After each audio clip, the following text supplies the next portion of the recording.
The Science of Getting Rich by Wallace D. Wattles. Preface. This book is pragmatical, not philosophical; practical manual, not a treatise upon theories. It is intended for the men and women whose most pressing need is for money, who wish to get rich first and philosophize afterward. It is for those who have, so far, found neither the time, the means, nor the opportunity to go deeply into the study of metaphysics, but who want results, and who are willing to take the conclusions of science as a basis for action, without going into all the processes by which those conclusions were reached. It is expected that the reader will take the fundamental statements upon faith, just as he would take statements concerning a law of electrical action if they were promulgated by a Marconi or an Edison; and, taking the statements upon faith, that he will prove their truth by acting upon them without fear or hesitation. Every man or woman who does this will certainly get rich, for the science herein applied is an exact science, and failure is impossible. For the benefit, however, of those who wish to investigate philosophical theories, and so secure a logical basis of faith, I will here cite certain authorities. The monistic theory of the universe, the theory that one is all, and that all is one; that one substance manifests itself as the seeming many elements of the material world, is of Hindu origin, and has been gradually winning its way into the thought of the Western world for 200 years. It is the foundation of all the Oriental philosophies, and of those of Descartes, Spinoza, Leibniz, Schopenhauer, Hegel, and Emerson. The reader who would dig the philosophical foundations of this is advised to read Hegel and Emerson for himself. In writing this book I have sacrificed all other considerations to plainness and simplicity of style, so that all might understand. The plan of action laid down herein was deduced from the conclusions of philosophy. It has been thoroughly tested, and bears the supreme test of practical experiment. It works. If you wish to know how the conclusions were arrived at, read the writings of the authors mentioned above; and if you wish to reap the fruits of their philosophies in actual practice, read this book, and do exactly as it tells you to do. The Author. End of the Preface.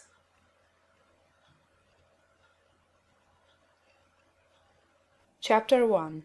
The Right to be Rich. Whatever may be said in praise of poverty, the fact remains that it is not possible to live a really complete or successful life unless one is rich. No man can rise to his greatest possible height in talent or soul development unless he has plenty of money, for to unfold the soul and to develop talent he must have many things to use, and he cannot have these things unless he has money to buy them with. A man develops in mind, soul, and body by making use of things, and society is so organized that man must have money in order to become the possessor of things. Therefore, the basis of all advancement for man must be the science of getting rich. The object of all life is development, and everything that lives has an inalienable right to all the development it is capable of attaining. Man's right to life means his right to have the free and unrestricted use of all the things which may be necessary to his fullest mental, spiritual, and physical unfoldment, or, in other words, his right to be rich. In this book I shall not speak of riches in a figurative way. To be really rich does not mean to be satisfied or contented with a little. No man ought to be satisfied with a little if he is capable of using and enjoying more. The purpose of nature is the advancement and unfoldment of life, and every man should have all that can contribute to the power, elegance, beauty, and richness of life. To be content with less is sinful. The man who owns all he wants for the living of all the life he is capable of living is rich, and no man who has not plenty of money can have all he wants. Life has advanced so far, and become so complex, that even the most ordinary man or woman requires a great amount of wealth in order to live in a manner that even approaches completeness. Every person naturally wants to become all that they are capable of becoming. This desire to realize innate possibilities is inherent in human nature. We cannot help wanting to be all that we can be. Success in life is becoming what you want to be. You can become what you want to be only by making use of things, and you can have the free use of things only as you become rich enough to buy them. To understand the science of getting rich is therefore the most essential of all knowledge. There is nothing wrong in wanting to get rich. The desire for riches is really the desire for a richer, fuller, and more abundant life, and that desire is praiseworthy. The man who does not desire to live more abundantly is abnormal, and so the man who does not desire to have money enough to buy all he wants is abnormal. There are three motives for which we live. We live for the body, we live for the mind, we live for the soul. No one of these is better or holier than the other. All are alike desirable, and no one of the three, body, mind, or soul, can live fully if either of the others is cut short of full life and expression. It is not right or noble to live only for the soul and deny mind or body, and it is wrong to live for the intellect and deny body or soul.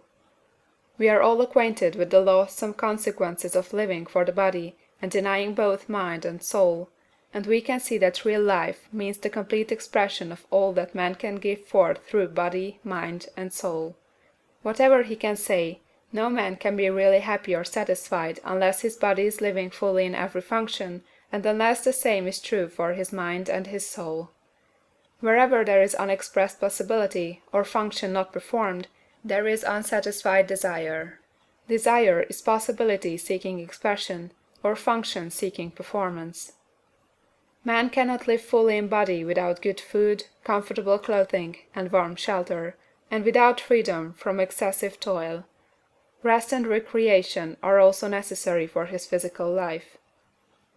He cannot live fully in mind without books and time to study them, without opportunity to travel and observation, or without intellectual companionship. To live fully in mind he must have intellectual recreations, and must surround himself with all the objects of art and beauty he is capable of using and appreciating.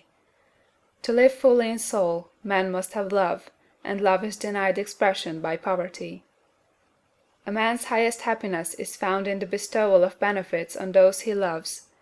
Love finds its most natural and spontaneous expression in giving. The man who has nothing to give cannot fill his place as a husband or father, as a citizen, or as a man. It is in the use of material things that a man finds full life for his body, develops his mind, and unfolds his soul. It is therefore of supreme importance to him that he should be rich. It is perfectly right that you should desire to be rich. If you are a normal man or woman, you cannot help doing so. It is perfectly right that you should give your best attention to the science of getting rich, for it is the noblest and most necessary of all studies.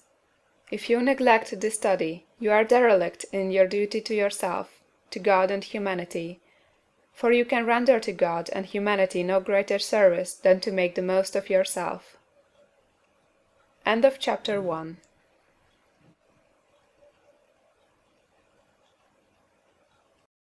Chapter 2. There is a science of getting rich. There is a science of getting rich, and it is an exact science like algebra or arithmetic. There are certain laws which govern the process of acquiring riches. Once these laws are learned and obeyed by any man, he will get rich with mathematical certainty. The ownership of money and property comes as a result of doing things in a certain way. Those who do things in this certain way, whether on purpose or accidentally, get rich, while those who do not do things in this certain way, no matter how hard they work, or how able they are, remain poor. It is a natural law that like causes always produce like effects, and therefore any man or woman who learns to do things in this certain way will infallibly get rich. That the above statement is true is shown by the following facts. Getting rich is not a matter of environment, for, if it were, all the people in certain neighborhoods would become wealthy, the people of one city would be all rich, while those of other towns would all be poor, or the inhabitants of one state would roll in wealth, while those of an adjoining state would be in poverty. But everywhere we see rich and poor living side by side, in the same environment, and often engaged in the same vocations. When two men are in the same locality, and in the same business, and one gets rich while the other remains poor, it shows that getting rich is not primarily a matter of environment. Some environments may be more favorable than others, but when two men in the same business are in the same neighborhood, and one gets rich while the other fails, it indicates that getting rich is a result of doing things in a certain way. And further, The ability to do things in this certain way is not due solely to the possession of talent, for many people who have great talent remain poor, while others who have very little talent get rich. Studying the people who have got rich, we find that they are an average lot in all respects, having no greater talents or abilities than other men. It is evident that they do not get rich because they possess talents or abilities that other men have not, but because they happen to do things in a certain way. Getting rich is not the result of saving or thrift. Many very penurious people are poor, while free spenders often get rich. Nor is getting rich due to doing things which others fail to do, for two men in the same business often do almost exactly the same things, and one gets rich while the other remains poor or becomes bankrupt. From all these things, we must come to the conclusion that getting rich is the result of doing things in a certain way. If getting rich is the result of doing things in a certain way, and if like causes always produce like effects, then any man or woman who can do things in that way can become rich, and the whole matter is brought within the domain of exact science. The question arises here, whether this certain way may not be so difficult that only a few may follow it. This cannot be true, as we have seen, so far as natural ability is concerned. Talented people get rich, and blockheads get rich. Intellectually brilliant people get rich, and very stupid people get rich. Physically strong people get rich, and weak and sickly people get rich. Some degree of ability to think and understand is, of course, essential. But in so far natural ability is concerned, any man or woman who has sense enough to read and understand these words can certainly get rich. Also, we have seen that it is not a matter of environment. Location counts for something. One would not go to the heart of the Sahara and expect to do successful business. Getting rich involves the necessity of dealing with men, and of being where there are people to deal with. And if these people are inclined to deal in the way you want to deal, so much the better. But that is about as far as environment goes. If anybody else in your town can get rich, so can you.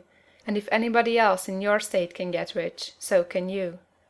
Again, it is not a matter of choosing some particular business or profession.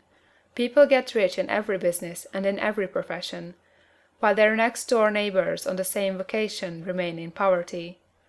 It is true that you will do best in a business which you like, and which is congenial to you. And if you have certain talents which are well developed, you will do best in a business which calls for the exercise of those talents.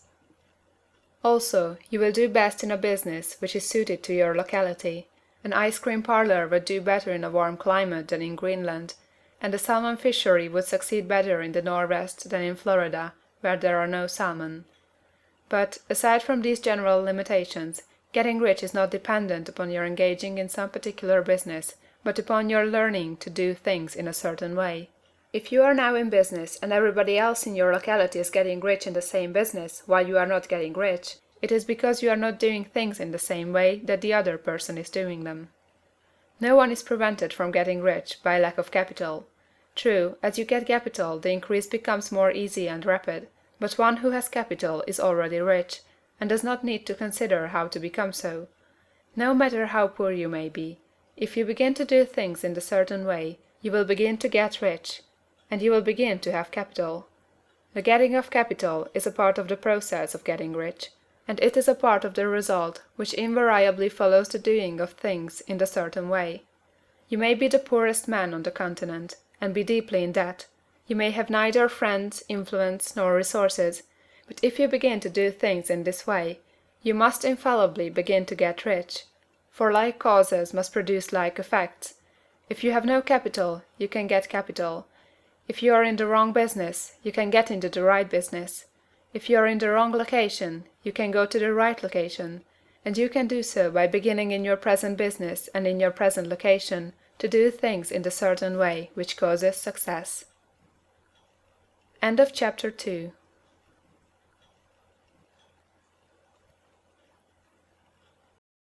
Chapter 3. Is opportunity monopolized? No man is kept poor because opportunity has been taken away from him, because other people have monopolized the wealth, and have put a fence around it. You may be shut off from engaging in business in certain lines, but there are other channels open to you. Probably it would be hard for you to get control of any of the great railroad systems. That field is pretty well monopolized.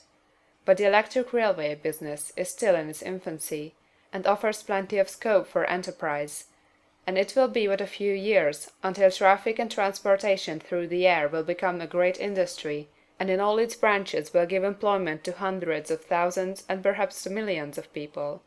Why not turn your attention to the development of aerial transportation, instead of competing with J. Hill and others for a chance in the steam railway world? It is quite true that if you are a workman in the employ of the Steel Trust, you have very little chance of becoming the owner of the plant in which you work. But it is also true that if you will commence the act in a certain way, you can soon leave the employ of the Steel Trust. You can buy a farm of from 10 to 40 acres, and engage in business as a producer of foodstuffs.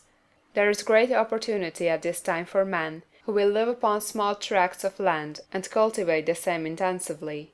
Such men will certainly get rich. You may say that it is impossible for you to get the land, but I am going to prove to you that it is not impossible, and that you can certainly get a farm if you will go to work in a certain way. At different periods the tide of opportunity sets in different directions, according to the needs of the whole, and the particular stage of social evolution which has been reached. At present, in America, it is setting toward agriculture and the allied industries and professions. Today, opportunity is open before the factory worker in his line. It is open before the businessman who supplies the farmer more than before the one who supplies the factory worker, and before the professional man who waits upon the farmer more than before the one who serves the working class. There is abundance of opportunity for the man who will go with the tide, instead of trying to swim against it. So the factory workers, either as individuals or as a class, are not deprived of opportunity. The workers are not being kept down by their masters. They are not being ground by the trusts and combinations of capital. As a class, they are where they are because they do not do things in a certain way. If the workers of America chose to do so, they could follow the example of their brothers in Belgium and other countries, and establish great department stores and cooperative industries. They could elect men of their own class to office, and pass laws favoring the development of such cooperative industries, and in a few years they could take peaceable possession of the industrial field. The working class may become the master class whenever they will begin to do things in a certain way. The law of wealth is the same for them as it is for all others. This they must learn, and they will remain where they are as long as they continue to do as they do. The individual worker, however, is not held down by the ignorance or the mental slothfulness of his class. He can follow the tide of opportunity to riches, and this book will tell them how. No one is kept in poverty by a shortness in the supply of riches. There is more than enough for all. A palace as large as the Capitol at Washington might be built for every family on earth from the building material in the United States alone, and under intensive cultivation this country would produce wool, cotton, linen, and silk enough to clothe each person in the world finer than Solomon was arrayed in all his glory, together with food enough to feed them all luxuriously. The visible supply is practically inexhaustible, and the invisible supply really is inexhaustible. Everything you see on earth is made from one original substance, out of which all things proceed.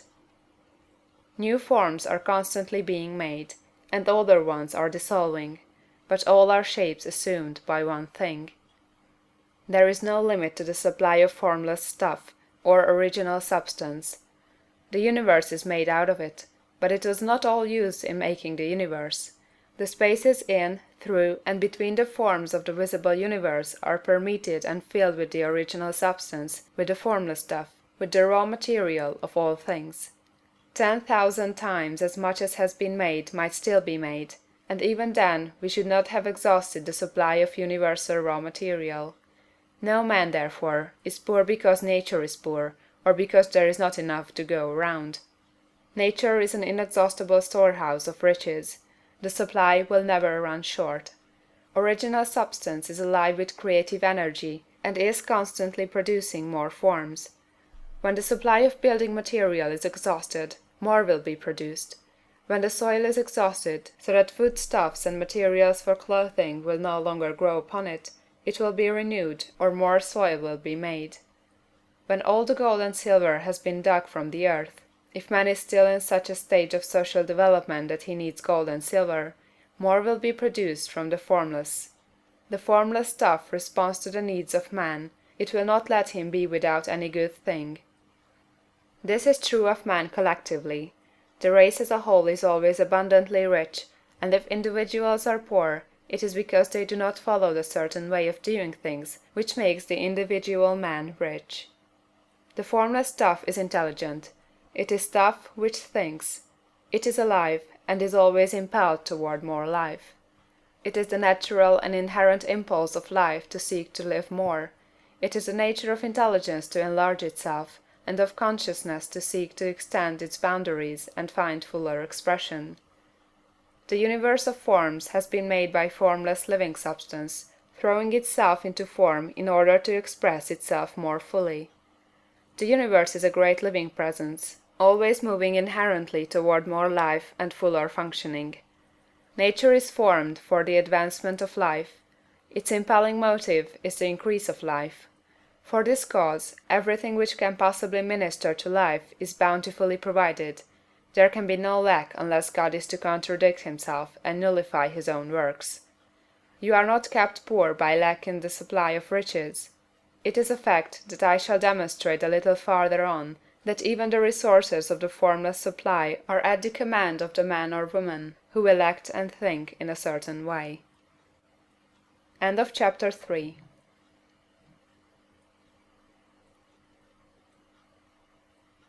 Chapter 4. The first principle in the science of getting rich. Thought is the only power which can produce tangible riches from the formless substance. The stuff from which all things are made is a substance which thinks, and the thought of form in this substance produces the form. Original substance moves according to its thoughts. Every form and process you see in nature is the visible expression of a thought in original substance. As the formless stuff thinks of a form, it takes that form. As it thinks of a motion, it makes that motion. That is the way all things were created. We live in a thought world, which is part of a thought universe.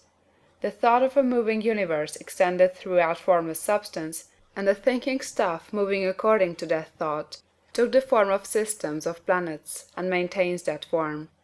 Thinking substance takes the form of its thought, and moves according to the thought. Holding the idea of a circling system of suns and worlds, it takes the form of these bodies, and moves them as it thinks.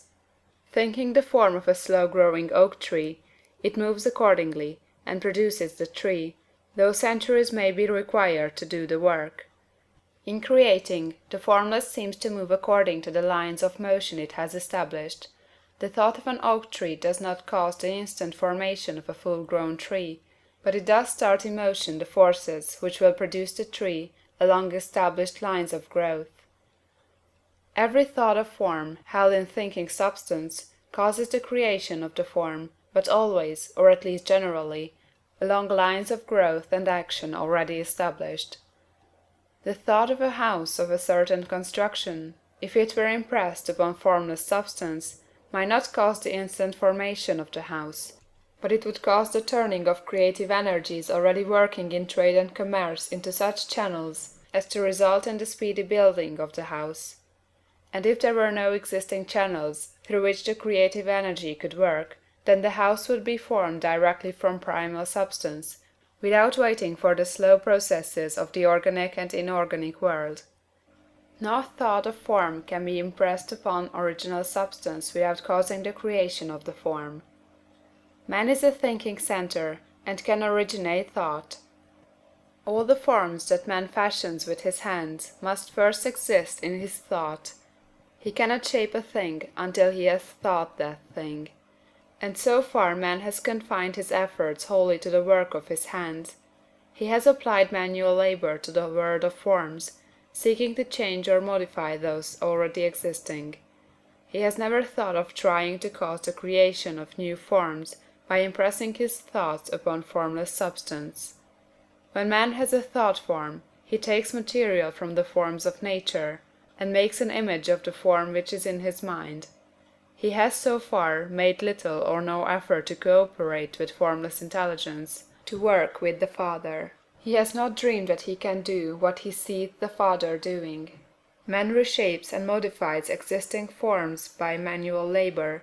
He has given no attention to the question whether he may not produce things from formless substance by communicating his thoughts to it. We propose to prove that he may do so, to prove that any man or woman may do so, and to show how. As our first step, we must lay down three fundamental propositions. First, we assert that there is one original formless stuff, or substance, from which all things are made. All the seemingly many elements are but different presentations of one element. All the many forms found in organic and inorganic nature are but different shapes, made from the same stuff. And this stuff is thinking stuff. A thought held in it produces the form of the thought. Thought, in thinking substance, produces shapes. Man is a thinking center, capable of original thought. If man can communicate his thought to original thinking substance, he can cause the creation or formation of the thing he thinks about. To summarize this, there is a thinking stuff from which all things are made, and which, in its original state, permeates, penetrates, and fills the interspaces of the universe. A thought, in this substance, produces the thing that is imaged by the thought. Man can form things in his thought, and, by impressing his thought upon formless substance, can cause the thing he thinks about to be created. It may be asked if I can prove these statements, and without going into details, I answer that I can do so, both by logic and experience. Reasoning back from the phenomena of form and thought, I come to one original thinking substance, and reasoning forward from this thinking substance, I come to man's power to cause the formation of the thing he thinks about. And, by experiment, I find the reasoning true, and this is my strongest proof. If one man who reads this book gets rich by doing what it tells him to do, that is evidence in support of my claim. But if every man who does what it tells him to do gets rich, that is positive proof until someone goes through the process and fails. The theory is true until the process fails, and this process will not fail, for every man who does exactly what this book tells him to do will get rich. I have said that man gets rich by doing things in a certain way, and in order to do so, man must become able to think in a certain way. A man's way of doing things is the direct result of the way he thinks about things. To do things in a way you want to do them, you will have to acquire the ability to think the way you want to think. This is the first step toward getting rich. To think what you want to think is to think truth, regardless of appearances. Every man has the natural and inherent power to think what he wants to think, but it requires far more effort to do so than it does to think the thoughts which are suggested by appearances. To think according to appearance is easy. To think truth, regardless of appearances, is laborious, and requires the expenditure of more power than any other work man is called upon to perform. There is no labor from which most people shrink as they do from that of sustained and consecutive thought.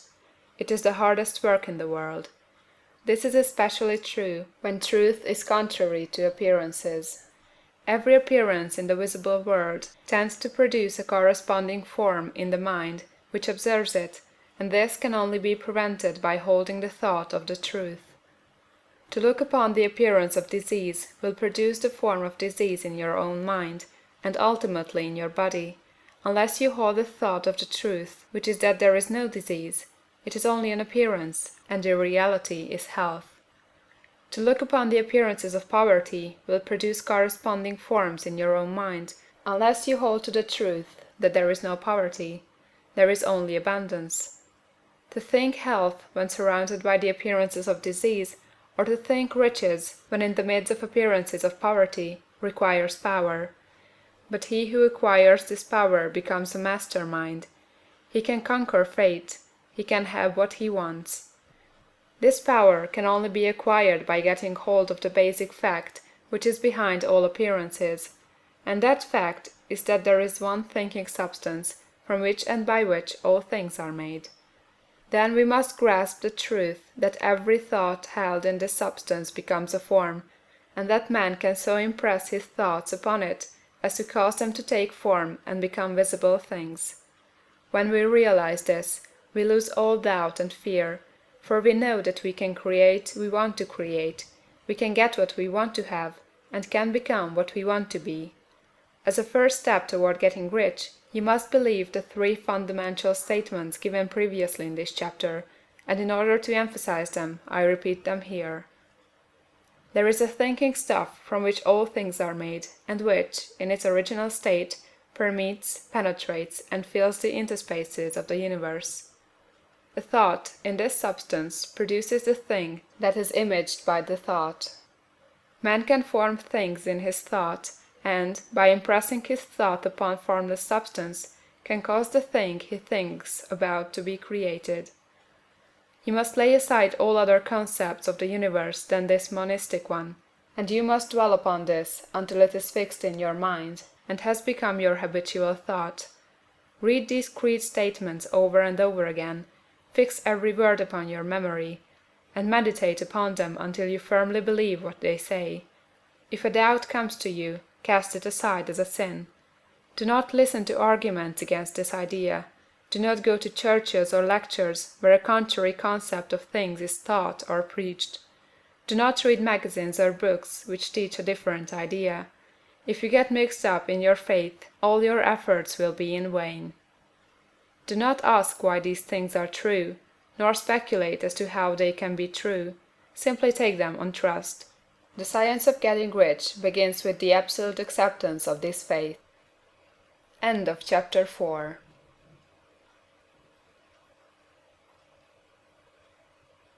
Chapter 5. Increasing Life. You must get rid of the last vestige of the old idea that there is a deity whose will it is that you should be poor, or whose purposes may be served by keeping you in poverty. The intelligent substance which is all, and in all, and which lives in all, and lives in you, is a consciously living substance. Being a consciously living substance, it must have the nature and inherent desire of every living intelligence for increase of life. Every living thing must continually seek for the enlargement of its life, because life, in the mere act of living, must increase itself. A seed, dropped into the ground, springs into activity, and in the act of living produces 100 more seeds. Life, by living, multiplies itself. It is forever becoming more. It must do so if it continues to be at all. Intelligence is under the same necessity for continuous increase. Every thought we think makes it necessary for us to think another thought. Consciousness is continually expanding. Every fact we learn leads us to the learning of another fact. Knowledge is continually increasing. Every talent we cultivate brings to the mind the desire to cultivate another talent. We are subject to the urge of life, seeking expression, which ever drives us on to know more, to do more, and to be more. In order to know more, do more, and be more, we must have more. We must have things to use, for we learn, and do, and become, only by using things. We must get rich, so that we can live more. The desire for riches is simply the capacity for larger life seeking fulfillment. Every desire is the effort of an unexpressed possibility to come into action. It is power seeking to manifest which causes desire. That which makes you want more money is the same as that which makes the plant grow. It is life, seeking fuller expression. The one living substance must be subject to this inherent law of all life. It is permeated with the desire to live more. That is why it is under the necessity of creating things. The one substance desires to live more in you, hence it wants you to have all the things you can use. It is the desire of God that you should get rich. He wants you to get rich, because he can express himself better through you if you have plenty of things to use in giving him expression. He can live more in you if you have unlimited command of the means of life. The universe desires you to have everything you want to have. Nature is friendly to your plans. Everything is naturally for you. Make up your mind that this is true. It is essential, however, that your purpose should harmonize with the purpose that is in all. You must want real life, not mere pleasure of sensual gratification. Life is the performance of function, and the individual really lives only when he performs every function, physical, mental, and spiritual, of which he is capable, without excess in any. You do not want to get rich in order to live swinishly, for the gratification of animal desires. That is not life. But the performance of every physical function is a part of life, and no one lives completely who denies the impulses of the body a normal and healthful expression. You do not want to get rich solely to enjoy mental pleasures, to get knowledge, to gratify ambition, to outshine others, to be famous. All these are a legitimate part of life, but the man who lives for the pleasures of the intellect alone will only have a partial life, and he will never be satisfied with his lot. You do not want to get rich solely for the good of others, to lose yourself for the salvation of mankind, to experience the joys of philanthropy and sacrifice. The joys of the soul are only a part of life, and they are no better nor nobler than any other part. You want to get rich in order that you may eat, drink, and be merry when it is time to do these things, in order that you may surround yourself with beautiful things, see distant lands, feed your mind, and develop your intellect, in order that you may love man and do kind things, and be able to play a good part in helping the world to find truth.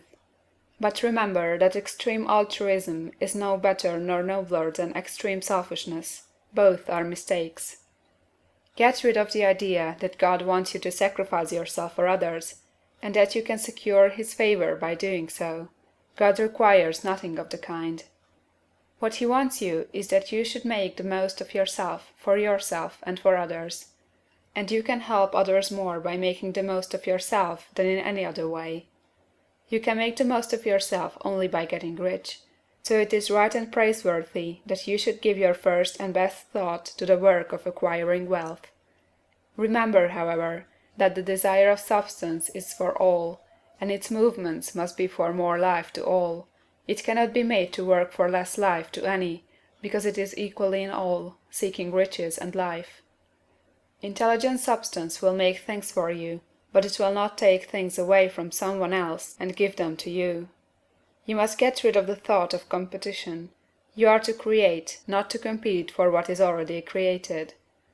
You do not have to take anything from anyone. You do not have to drive sharp bargains. You do not have to cheat, or to take advantage. You do not need to let any man work for you for less than he earns. You do not have to covet the property of others, or to look at it with wistful eyes. No man has anything of which you cannot have the like, and that without taking what he has away from him. You are to become a creator, not a competitor. You are going to get what you want, but in such a way that when you get it every other man will have more than he has now. I am aware that there are men who get a vast amount of money by proceeding in direct opposition to the statements in the paragraph above, and may add a word of explanation here. Men of the plutocratic type, who become very rich, do so sometimes purely by their extraordinary ability on the plane of competition, and sometimes they unconsciously relate themselves to substance in its great purposes and movements for the general racial upbuilding through industrial evolution. Rockefeller, Carnegie, Morgan, and others have been the unconscious agents of the supreme in the necessary work of systematizing and organizing productive industry, and in the end their work will contribute immensely toward increased life for all. Their day is nearly over. They have organized production, and will soon be succeeded by the agents of the multitude, who will organize the machinery of distribution. The multimillionaires are like the monster reptiles of the prehistoric eras. They play a necessary part in the evolutionary process, but the same power which produced them will dispose of them. And it is well to bear in mind that they have never been really rich. A record of the private lives of most of this class will show that they have really been the most abject and wretched of the poor. Riches secured on the competitive plane are never satisfactory and permanent. They are yours today and another's tomorrow. Remember, if you are to become rich in a scientific and certain way, You must rise entirely out of the competitive thought. You must never think for a moment that the supply is limited. Just as soon as you begin to think that all the money is being cornered and controlled by bankers and others, and that you must exert yourself to get laws passed to stop this process and so on, in that moment you drop into the competitive mind, and your power to cause creation is gone for the time being, and what is worse, you will probably arrest the creative movements you have already instituted. Know that there are countless millions of dollars worth of gold in the mountains of the earth, not yet brought to light, and know that if there were not, more would be created from thinking substance to supply your needs. Know that the money you need will come, even if it is necessary for 1,000 men to be led to the discovery of new gold mines tomorrow. Never look at the visible supply, look always at the limitless riches in formless substance, and know that they are coming to you as fast as you can receive and use them. Nobody, by cornering the visible supply, can prevent you from getting what is yours. So never allow yourself to think for an instant that all the best building spots will be taken before you get ready to build your house, unless you hurry. Never worry about the trusts and combines, and get anxious for fear they will soon come to own the whole earth. Never get afraid that you will lose what you want because some other person beats you to it. That cannot possibly happen. You are not seeking anything that is possessed by anybody else.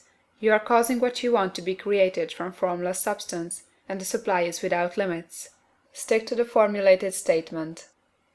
There is a thinking stuff from which all things are made, and which, in its original state, permeates, penetrates, and fills the interspaces of the universe.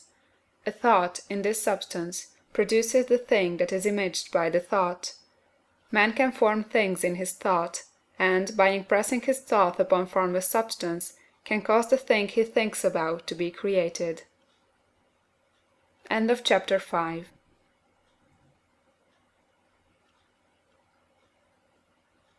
Chapter 6. How Riches Come to You.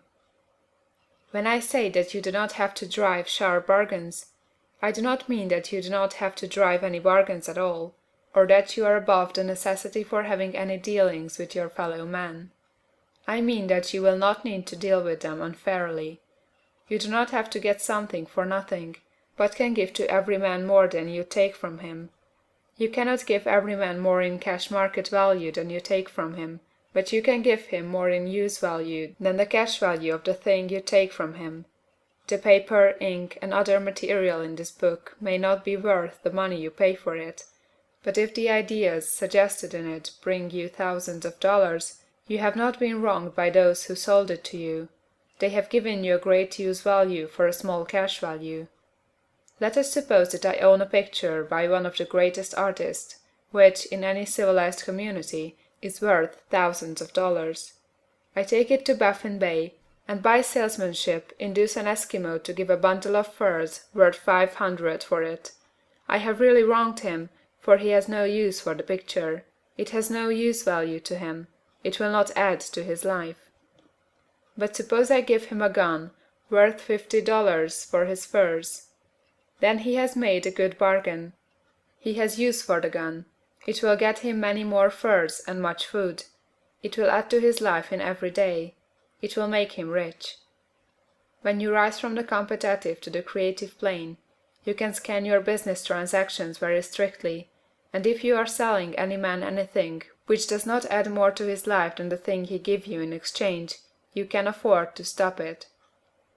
You do not have to beat anybody in business.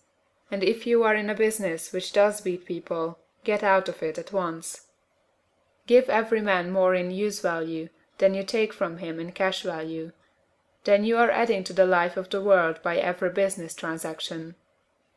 If you have people working for you, you must take from them more cash value than you pay them in wages. But you can so organize your business that it will be filled with the principle of advancement, and so that each employee who wishes to do so may advance a little every day. You can make your business do for your employees what this book is doing for you. You can so conduct your business that it will be a sort of ladder, by which every employee who will take the trouble may climb to riches himself, and given the opportunity, if he will not do so, it is not your fault. And finally, because you are to cause the creation of your riches from formless substance which permeates all your environment, it does not follow that they are to take shape from the atmosphere and come into being before your eyes.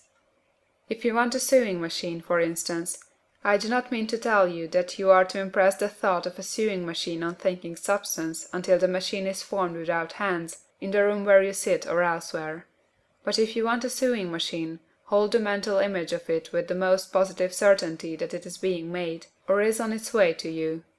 After once forming the thought, have the most absolute and unquestioning faith that a sewing machine is coming.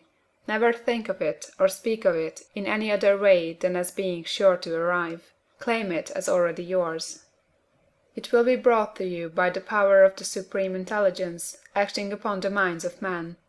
If you live in Maine, it may be that a man will be brought from Texas or Japan to engage in some transaction which will result in your getting what you want. If so, the whole matter will be as much to that man's advantage as it is to yours.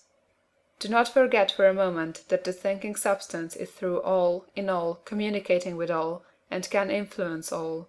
The desire of thinking substance for fuller life and better living has caused the creation of all the sewing machines already made, and it can cause the creation of millions more, and will, whenever men set it in motion by desire and faith, and by acting in a certain way. You can certainly have a sewing machine in your house, and it is just as certain that you can have any other thing or things which you want, and which you will use for the advancement of your own life and the lives of others. You need not hesitate about asking largely. It is your Father's pleasure to give you the kingdom, said Jesus. Original substance wants to live all that is possible in you, and wants you to have all that you can or will use for the living of the most abundant life. If you fix upon your consciousness the fact that the desire you feel for the possession of riches is one with the desire of omnipotence for more complete expression, your faith becomes invincible.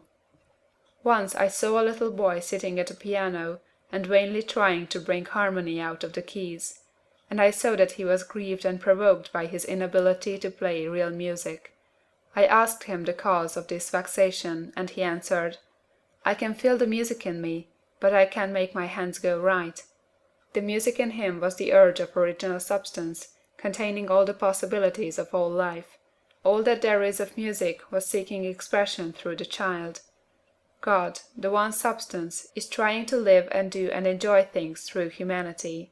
He is saying, I want hands to build wonderful structures, to play divine harmonies, to paint glorious pictures. I want feet to run my errands, eyes to see my beauties, tongues to tell mighty truths, and to sing marvelous songs, and so on. All that there is of possibility is seeking expression through man. God wants those who can play music to have pianos and every other instrument, and to have the means to cultivate their talents to the fullest extent. He wants those who can appreciate beauty to be able to surround themselves with beautiful things. He wants those who can discern the truth to have every opportunity to travel and observe. He wants those who can appreciate dress to be beautifully clothed, and those who can appreciate good food to be luxuriously fed. He wants all these things, because it is himself that enjoys and appreciates them. It is God who wants to play, and sing, and enjoy beauty, and proclaim truth, and wear fine clothes, and eat good foods. It is God that worketh in you to will and to do, said Paul. The desire you feel for riches is the infinite seeking to express himself in you, as he sought to find expression in the little boy at the piano. So you need not hesitate to ask largely. Your part is to focalize and express the desire to God. This is a difficult point with most people. They retain something of the old idea that poverty and self-sacrifice are pleasing to God. They look upon poverty as a part of the plan, a necessity of nature. They have the idea that God has finished his work, and made all that he can make, and that the majority of men must stay poor, because there is not enough to go around. They hold so much to this erroneous thought that they feel ashamed to ask for wealth. They try not to want more than a very modest competence, just enough to make them fairly comfortable. I recall now a case of one student who was told that he must get in mind a clear picture of the things he desired. so that the creative thought of them might be impressed on formless substance. He was a very poor man, living in a rented house, and having only what he earned from day to day, and he could not grasp the fact that all wealth was his. So, after thinking the matter over, he decided that he might reasonably ask for a new rug on the floor of his best room and an anthracite coal stove to heat the house during the cold winter. Following the instructions given in this book, he obtained these things in a few months, and then it dawned upon him that he had not asked enough. He went through the house in which he lived, and planned all the improvements he would like to make in it. He mentally added a bay window here, a room there, until it was complete in his mind as his ideal home, and then he planned its furnishings. Holding the whole picture in his mind, he began living in the certain way, and moving toward what he wanted, and he owns the house now, and is rebuilding it after the form of his mental image, and now, with still larger faith, he is going on to get greater things. It has been unto him according to his faith, and it is so with you and with all of us. End of chapter 6.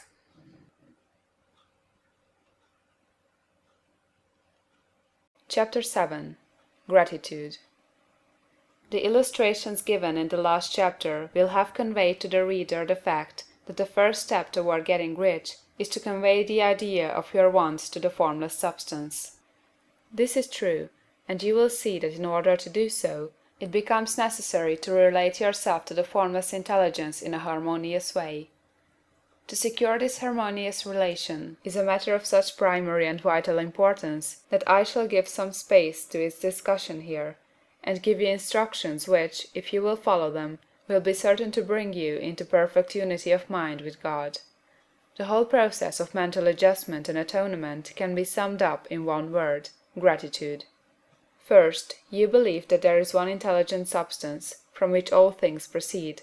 Second, you believe that this substance gives you everything you desire, and third, you relate yourself to it by a feeling of deep and profound gratitude. Many people who order their lives rightly in all other ways are kept in poverty by their lack of gratitude.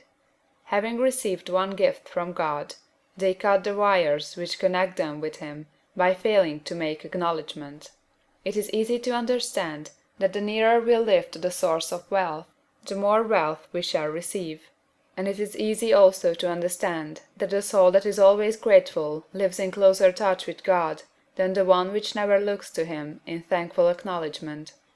The more gratefully we fix our minds on the Supreme when good things come to us, the more good things we will receive, and the more rapidly they will come.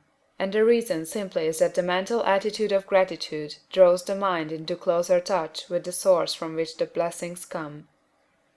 If it is a new thought to you that gratitude brings your whole mind into closer harmony with the creative energies of the universe, consider it well, and you will see that it is true. The good things you already have come to you along the line of obedience to certain laws. Gratitude will lead your mind out along the ways by which things come, and it will keep you in close harmony with creative thought and prevent you from falling into competitive thought. Gratitude alone can keep you looking toward the all, and prevent you from falling into the error of thinking of the supply as limited, and to do that would be fatal to your hopes. There is a law of gratitude, and it is absolutely necessary that you should observe the law, if you are to get the results you seek. The law of gratitude is the natural principle that action and reaction are always equal, and in opposite directions. The grateful outreaching of your mind in thankful praise to the Supreme is a liberation or expenditure of force. It cannot fail to reach that to which it addressed, and the reaction is an instantaneous movement towards you. Draw nigh unto God, and he will draw nigh unto you. That is a statement of psychological truth. And if your gratitude is strong and constant, the reaction in formless substance will be strong and continuous. The movement of the things you want will be always toward you. Notice the grateful attitude that Jesus took, how he always seems to be saying, "I thank thee, Father, that thou hearest me." You cannot exercise much power without gratitude, for it is gratitude that keeps you connected with power. But the value of gratitude does not consist solely in getting you more blessings in the future. Without gratitude you cannot long keep from dissatisfied thought regarding things as they are. The moment you permit your mind to dwell with dissatisfaction upon things as they are, you begin to lose ground. You fix attention upon the common, the ordinary, the poor, and the squalid and mean, and your mind takes the form of these things. Then you will transmit these forms or mental images to the formless, and the common, the poor, the squalid, the mean will come to you. To permit your mind to dwell upon the inferior is to become inferior and to surround yourself with inferior things. On the other hand, to fix your attention on the best is to surround yourself with the best, and to become the best. The creative power within us makes us into the image of that to which we give our attention. We are thinking substance, and thinking substance always takes the form of that to which it thinks about. The grateful mind is constantly fixed upon the best. Therefore it tends to become the best. It takes the form or character of the best, and will receive the best. Also, faith is born of gratitude. The grateful mind continually expects good things, and expectation becomes faith. The reaction of gratitude upon one's own mind produces faith, and every outgoing wave of grateful thanksgiving increases faith. He who has no feeling of gratitude cannot long retain a living faith, and without a living faith you cannot get rich by the creative method, as we shall see in the following chapters. It is necessary, then, to cultivate the habit of being grateful for every good thing that comes to you, and to give thanks continuously. And because all things have contributed to your advancement, you should include all things in your gratitude. Do not waste time thinking or talking about the shortcomings or wrong actions of plutocrats or trust magnates. Their organization of the world has made your opportunity. All you get really comes to you because of them. Do not rage against corrupt politicians. If it were not for politicians, we should fall into anarchy, and your opportunity would be greatly lessened. God has worked a long time and very patiently to bring us up to where we are in industry and government, and he is going right on with his work. There is not the least doubt that he will do away the plutocrats, trust magnates, captains of industry, and politicians as soon as they can be spared. But in the meantime, behold, they are all very good. Remember that they are all helping to arrange the lines of transmission along which your riches will come to you, and be grateful to them all. This will bring you into harmonious relations with the good in everything, and the good in everything will move toward you. End of chapter 7.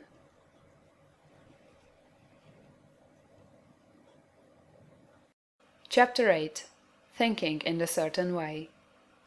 Turn back to chapter 6 and read again the story of the man who formed the mental image of his house, and you will get a fair idea of the initial step toward getting rich. You must form a clear and definite mental picture of what you want. You cannot transmit an idea unless you have it yourself. You must have it before you can give it. Many people fail to impress thinking substance because they have themselves only a vague and misty concept of the things they want to do, to have, or to become. It is not enough that you should have a general desire for wealth, to do good with. Everybody has that desire. It is not enough that you should have a wish to travel, see things, live more, etc. Everybody has those desires also.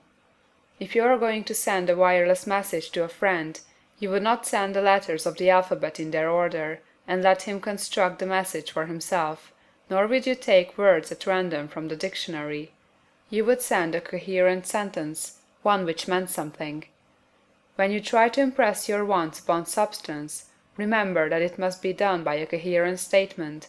You must know what you want, and be definite. You can never get rich or start the creative power into action by sending out unformed longings and vague desires. Go over your desires, just as the man I have described went over his house. See just what you want, and get a clear mental picture of it as you wish it to look when you get it. That clear mental picture you must have continually in mind, as the sailor has in mind the port toward which he is sailing the ship. You must keep your face toward it all the time. You must no more lose sight of it than the steersman loses sight of the compass. It is not necessary to take exercises in concentration, nor to set apart special times for prayer and affirmation, nor to go into the silence, nor to do occult stunts of any kind. These things are well enough, but all you need is to know what you want, and to want it badly enough so that it will stay in your thoughts. Spend as much your leisure time as you can in contemplating your picture, but no one needs to take exercises to concentrate his mind on a thing he really wants. It is the things you do not really care about which require effort to fix your attention upon them. And unless you really want to get rich, so that the desire is strong enough to hold your thoughts directed to the purpose as the magnetic pole holds the needle of the compass, it will hardly be worth while for you to try to carry out the instructions given in this book. The methods herein set forth are for people whose desire for riches is strong enough to overcome mental laziness and the love of ease, and make them work. The more clear and definite you make your picture then, and the more you dwell upon it, bringing out all its delightful details, the stronger your desire will be, and the stronger your desire, the easier it will be to hold your mind fixed upon the picture of what you want. Something more is necessary, however, than merely to see the picture clearly. If that is all you do, you are only a dreamer, and will have little or no power for accomplishment. Behind your clear vision must be the purpose to realize it, to bring it out in tangible expression. And behind this purpose must be an invincible and unwavering faith that the thing is already yours, that it is at hand, and you have only to take possession of it. Live in the new house mentally until it takes form around you physically. In the mental realm, enter at once into full enjoyment of the things you want. Whatsoever things ye ask for when ye pray, believe that ye receive them, and ye shall have them, said Jesus. See the things you want as if they were actually around you all the time. See yourself as owning and using them. Make use of them in imagination just as you will use them when they are your tangible possessions. Dwell upon your mental picture until it is clear and distinct, and then take the mental attitude of ownership toward everything in that picture. Take possession of it, in mind, in the full faith that it is actually yours. Hold to this mental ownership. Do not waver for an instant in the faith that it is real. And remember what was said in the preceding chapter about gratitude. Be as thankful for it all the time as you expect it to be when it has taken form. The man who can sincerely thank God for the things which as yet he owns only in imagination has real faith. He will get rich. He will cause the creation of whatsoever he wants. You do not need to pray repeatedly for things you want. It is not necessary to tell God about it every day. Use not vain repetitions as the heathen do, said Jesus to his pupils, for your Father knoweth that ye have need of these things before ye ask him. Your part is to intelligently formulate your desire for the things which make for a larger life, and to get these desire arranged into a coherent whole, and then to impress this whole desire upon the formless substance, which has the power and the will to bring you what you want. You do not make this impression by repeating strings of words. You make it by holding the vision with unshakable purpose to attain it, and with steadfast faith that you do attain it. The answer to prayer is not according to your faith while you are talking, but according to your faith while you are working. You cannot impress the mind of God by having a special Sabbath day set apart to tell him what you want, and of forgetting him during the rest of the week. You cannot impress him by having special hours to go into your closet and pray, if you then dismiss the matter from your mind until the hour of prayer comes again. Oral prayer is well enough, and has its effect, especially upon yourself, in clarifying your vision and strengthening your faith. But it is not your oral petitions which get you what you want. In order to get rich, you do not need a sweet hour of prayer, you need to pray without ceasing. And by prayer I mean holding steadily to your vision, with the purpose to cause its creation into solid form, and the faith that you are doing so. Believe that ye receive them. The whole matter turns on receiving, once you have clearly formed your vision.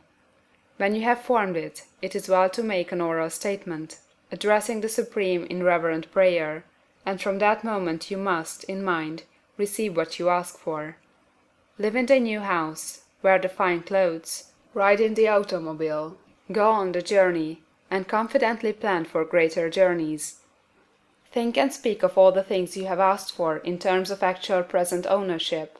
Imagine an environment and a financial condition exactly as you want them, and live all the time in that imaginary environment and financial condition.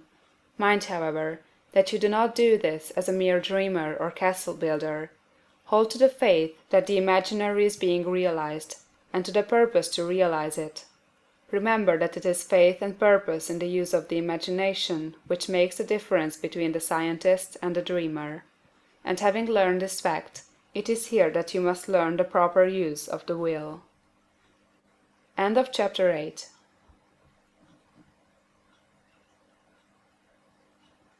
Chapter 9. How to use the will. To set about getting rich in a scientific way, you do not try to apply your willpower to anything outside of yourself. You have no right to do so, anyway.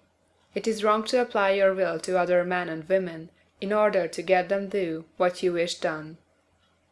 It is as flagrantly wrong to coerce people by mental power as it is to coerce them by physical power. If compelling people by physical force to do things for you reduces them to slavery, compelling them by mental means accomplishes exactly the same thing. The only difference is in methods. If taking things from people by physical force is robbery, then taking things by mental force is robbery also. There is no difference in principle. You have no right to use your willpower upon another person, even for his own good, for you do not know what is for his good. The science of getting rich does not require you to apply power or force to any other person in any way whatsoever. There is not the slightest necessity for doing so. Indeed, any attempt to use your will upon others will only tend to defeat your purpose. You do not need to apply your will to things in order to compel them to come to you. That would simply be trying to coerce God, and would be foolish and useless, as well as irreverent. You do not have to compel God to give you good things, any more than you have to use your willpower to make the sun rise. You do not have to use your willpower to conquer an unfriendly deity, or to make stubborn and rebellious forces do your bidding. Substance is friendly to you, and is more anxious to give you what you want than you are to get it. To get rich, you need only to use your willpower upon yourself. When you know what to think or do, then you must use your will to compel yourself to think and do the right things. That is the legitimate use of the will in getting what you want, to use it in holding yourself to the right course. Use your will to keep yourself thinking and acting in a certain way. Do not try to project your will, or your thoughts, or your mind out into space, to act on things or people. Keep your mind at home. It can accomplish more there than elsewhere. Use your mind to form a mental image of what you want, and to hold that vision with faith and purpose. And use your will to keep your mind working in the right way. The more steady and continuous your faith and purpose, the more rapidly you will get rich, because you will make only positive impressions upon substance, and you will not neutralize or offset them by negative impressions. The picture of your desires, held with faith and purpose, is taken up by the formless, and permits it to great distances throughout the universe for all I know. As this impression spreads, all things are set moving toward its realization. Every living thing, every inanimate thing, and the things yet uncreated, are stirred toward bringing into being that which you want. All force begins to be exerted in that direction. All things begin to move toward you. The minds of people, everywhere, are influenced toward doing the things necessary to the fulfilling of your desires, and they work for you unconsciously. But you can check all this by starting a negative impression in the formless substance. Doubt or unbelief is as certain to start a movement away from you as faith and purpose are to start one toward you. It is by not understanding this that most people who try to make use of mental science in getting rich make their failure. Every hour and moment you spend in giving heed to doubts and fears, every hour you spend in worry, every hour in which your soul is possessed by unbelief, sets a current away from you in the whole domain of intelligent substance. All the promises are unto them that believe, and unto them only. Notice how insistent Jesus was upon his point of belief, and now you know the reason why.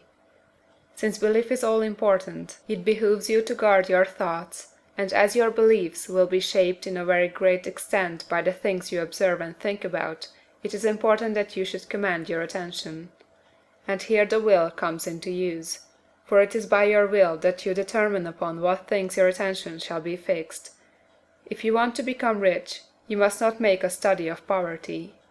Things are not brought into being by thinking about their opposites. Health is never to be attained by studying disease and thinking about disease. Righteousness is not to be promoted by studying sin and thinking about sin. And no one ever got rich by studying poverty and thinking about poverty. Medicine as a science of disease has increased disease. Religion as science of sin has promoted sin. And economics as a study of poverty will fill the world with wretchedness and want. Do not talk about poverty. Do not investigate it or concern yourself with it. Never mind what its causes are. You have nothing to do with them. What concerns you is the cure. Do not spend your time in charitable work or charity movements. All charity only tends to perpetuate the wretchedness it aims to eradicate. I do not say that you should be hard-hearted or unkind, and refuse to hear the cry of need. But you must not try to eradicate poverty in any of the conventional ways. Put poverty behind you, and put all that pertains to it behind you, and make good. Get rich, that is the best way you can help the poor. And you cannot hold the mental image which is to make you rich, if you fill your mind with pictures of poverty. Do not read books or papers which give you circumstantial accounts of the wretchedness of the tenement dwellers, of the horrors of child labor, and so on. Do not read anything which fills your mind with gloomy images of want and suffering. You cannot help the poor in the least by knowing about these things, and the widespread knowledge of them does not tend to all to do away with poverty. What tends to do away with poverty is not the getting of pictures of poverty into your mind, but getting pictures of wealth into the minds of the poor.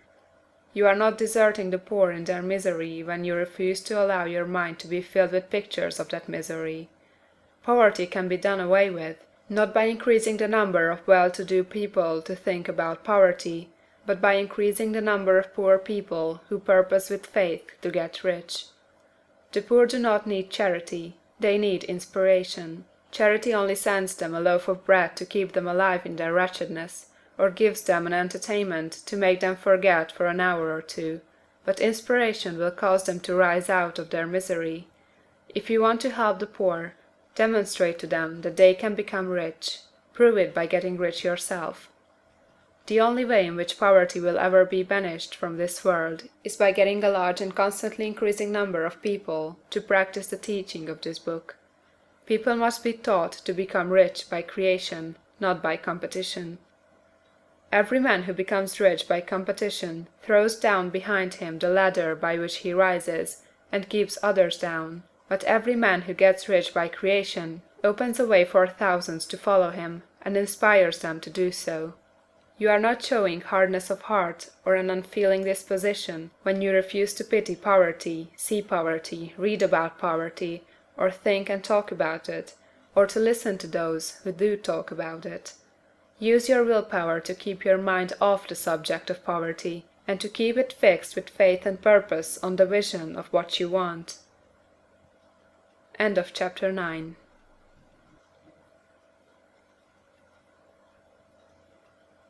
Chapter 10. Further use of the will. You cannot retain a true and clear vision of wealth if you are constantly turning your attention to opposing pictures, whether they be external or imaginary. Do not tell of your past troubles of a financial nature, if you have had them. Do not think of them at all. Do not tell of the poverty of your parents, or the hardships of your early life. To do any of these things is to mentally class yourself with the poor for the time being, and it will certainly check the movement of things in your direction. Let the dead bury their dead, as Jesus said. Put poverty and all things that pertain to poverty completely behind you. You have accepted a certain theory of the universe as being correct, and are resting all your hopes of happiness on its being correct. And what can you gain by giving heed to conflicting theories? Do not read religious books which tell you that the world is soon coming to an end. And do not read the writing of muckrakers and pessimistic philosophers who tell you that it is going to the devil. The world is not going to the devil, it is going to God. It is wonderful becoming.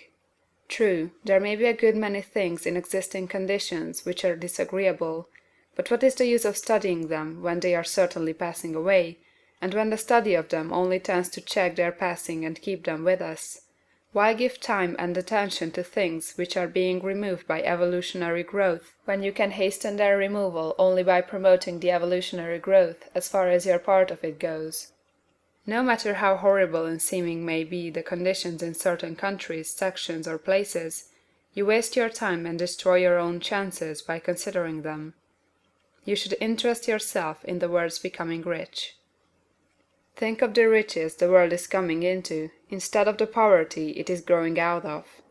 And bear in mind that the only way in which you can assist the world in growing rich is by growing rich yourself through the creative method, not the competitive one.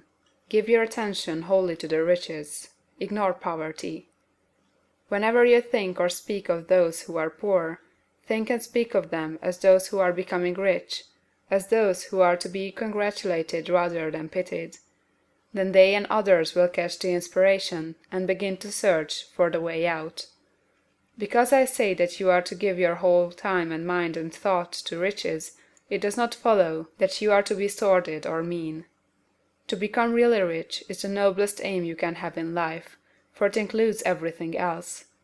On the competitive plane, the struggle to get rich is a godless scramble for power over other men, but when we come into the creative mind, all this is changed. All that is possible in the way of greatness and soul unfoldment, of service and lofty endeavor, comes by way of getting rich. All is made possible by the use of things.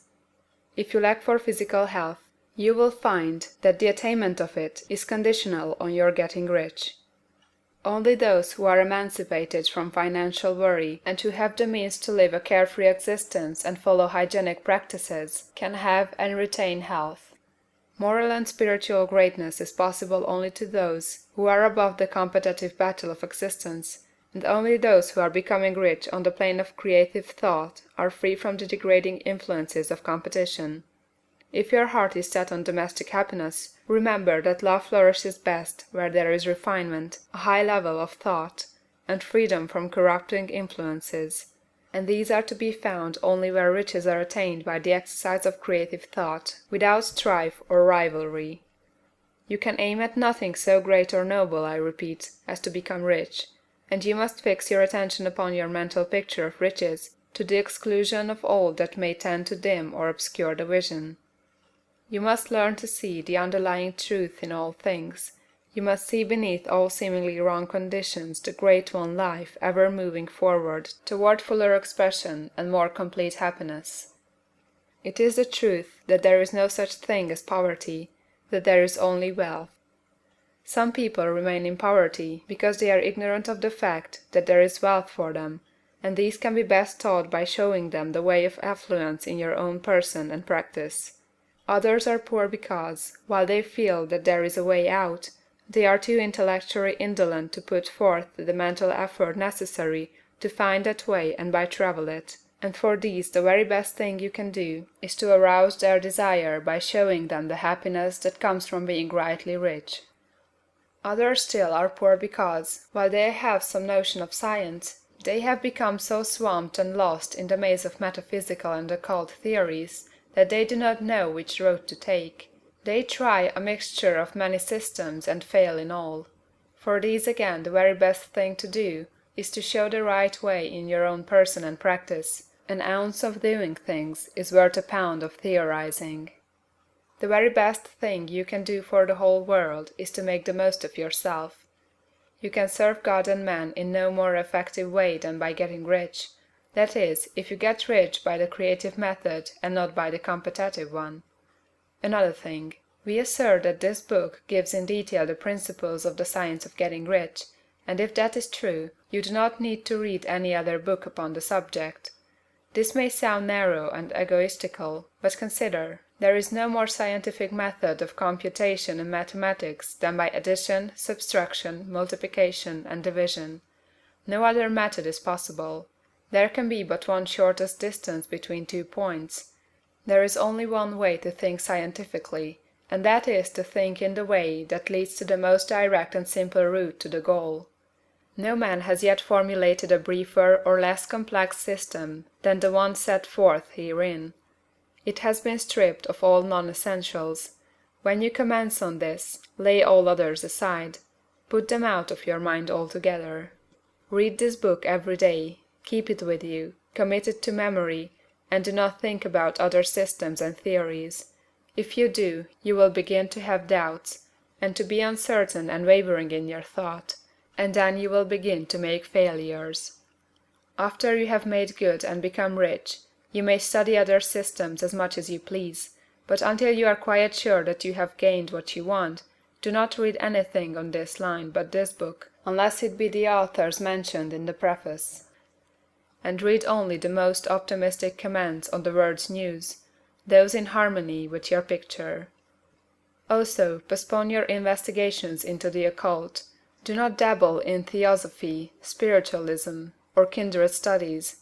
It is very likely that the dead still live and are near, but if they are, let them alone. Mind your own business. Wherever the spirits of the dead may be, they have their own work to do, and their own problems to solve, and we have no right to interfere with them. We cannot help them, and it is very doubtful whether they can help us, or whether we have any right to trespass upon their time if they can. Let the dead and the hereafter alone, and solve your own problem, get rich. If you begin to mix with the occult, you will start mental cross-currents which will surely bring your hopes to shipwreck. Now, this and the preceding chapters have brought us to the following statement of the basic facts. There is a thinking stuff from which all things are made, and which, in its original state, permeates, penetrates, and fills the interspaces of the universe. A thought in this substance produces the thing that is imaged by the thought. Man can form things in his thought, and, by impressing his thought upon formless substance, can cause the thing he thinks about to be created. In order to do this, man must pass from the competitive to the creative mind. He must form a clear mental picture of the things he wants, and hold this picture in his thoughts with the fixed purpose to get what he wants, and the unwavering faith that he does get what he wants, closing his mind against all that may tend to shake his purpose, dim his vision, or quench his faith. And in addition to all this, we shall now see that he must live and act in a certain way. End of chapter 10.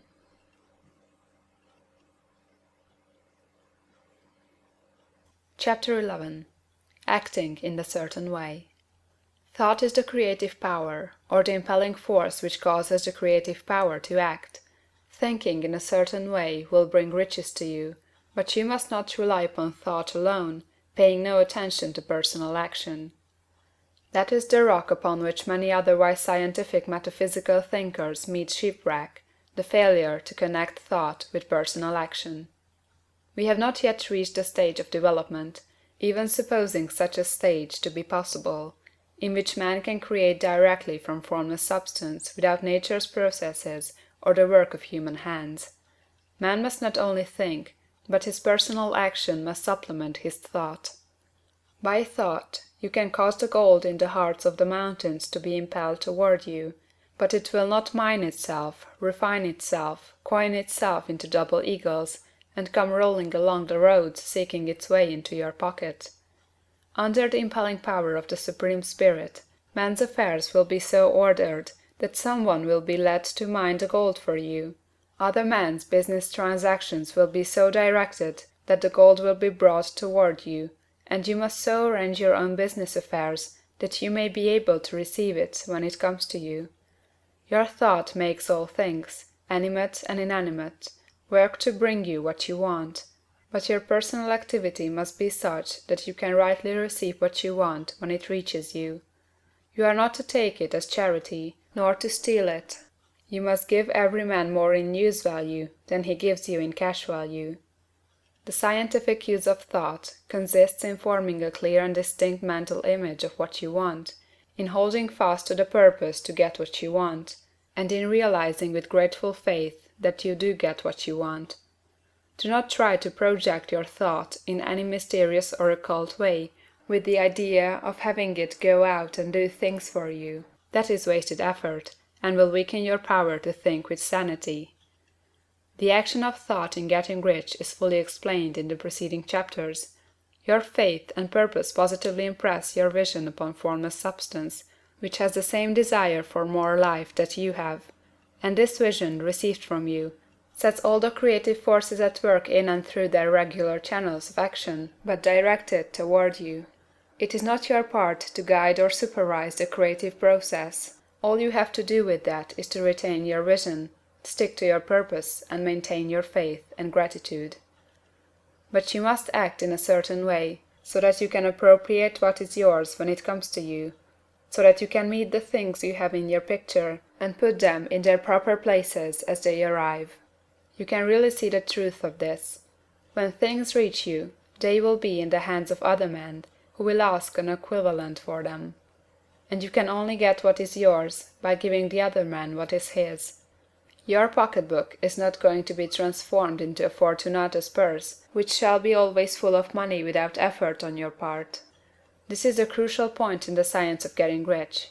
Right here, when thought and personal action must be combined, there are very many people who, consciously or unconsciously, set the creative forces in action by the strength and persistence of their desires, but who remain poor because they do not provide for the reception of the thing they want when it comes. By thought, the thing you want is brought to you. By action, you receive it. Whatever your action is to be, it is evident that you must act now. You cannot act in the past, and it is essential to the clearness of your mental vision that you dismiss the past from your mind. You cannot act in the future, for the future is not here yet. And you cannot tell how you will want to act in any future contingency until that contingency has arrived. Because you are not in the right business or the right environment now, do not think that you must postpone action until you get into the right business or environment. And do not spend time in the present taking thought as to the best course in possible future emergencies. Have faith in your ability to meet any emergency when it arrives. If you act in the present with your mind on the future, your present action will be with a divided mind and will not be effective. Put your whole mind into present action. Do not give your creative impulse to original substance, and then sit down and wait for results. If you do, you will never get them. Act now. There is never any time but now, and there never will be any time but now. If you are ever to begin to make ready for the reception of what you want, you must begin now. And your action, whatever it is, must most likely be in your present business or employment, and must be upon the persons and things in your present environment. You cannot act where you are not, you cannot act where you have been, and you cannot act where you are going to be. You can act only where you are. Do not bother as to whether yesterday's work was well done or ill done. Do today's work well. Do not try to do tomorrow's work now. There will be plenty of time to do that when you get to it. Do not try, by occult or mystical means, to act on people or things that are out of your reach. Do not wait for a change of environment before you act. Get a change of environment by action. You can so act upon the environment in which you are now as to cause yourself to be transferred to a better environment. Hold with faith and purpose the vision of yourself in the better environment, but act upon your present environment with all your heart, and with all your strength, and with all your mind. Do not spend any time in day dreaming or castle building. Hold to the one vision of what you want, and act now. Do not cast about seeking some new thing to do, or some strange, unusual, or remarkable action to perform as a first step toward getting rich. It is probable that your actions, at least for some time to come, will be those you have been performing for some time past. But you are to begin now to perform these actions in a certain way, which will surely make you rich. If you are engaged in some business, and feel that it is not the right one for you, Do not wait until you get into the right business before you begin to act.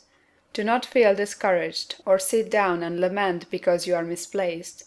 No man was ever so misplaced but that he could not find the right place, and no man ever became so involved in the wrong business but that he could get into the right business. Hold the vision of yourself in the right business, with the purpose to get into it, and the faith that you will get into it, and are getting into it. But act in your present business. Use your present business as the means of getting a better one, and use your present environment as the means of getting into a better one. Your vision of the right business, if held with faith and purpose, will cause the Supreme to move the right business toward you, and your action, if performed in the certain way, will cause you to move toward the business. If you are an employee, or wage earner, and feel that you must change places in order to get what you want, do not project your thought into space and rely upon it to get you another job. It will probably fail to do so. Hold the vision of yourself in the job you want, while you act with faith and purpose on the job you have, and you will certainly get the job you want. Your vision and faith will set the creative force in motion to bring it toward you, and your action will cause the forces in your own environment to move you toward the place you want. In closing this chapter, we will add another statement to our syllabus. There is a thinking stuff from which all things are made, and which, in its original state, permeates, penetrates, and fills the interspaces of the universe. A thought, in this substance, produces the thing that is imaged by the thought.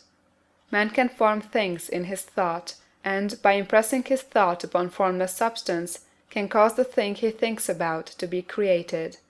In order to do this, man must pass from the competitive to the creative mind. He must form a clear mental picture of the thing he wants, and hold this picture in his thoughts, with the fixed purpose to get what he wants, and the unwavering faith that he does get what he wants, closing his mind to all that may tend to shake his purpose, dim his vision, or quench his faith.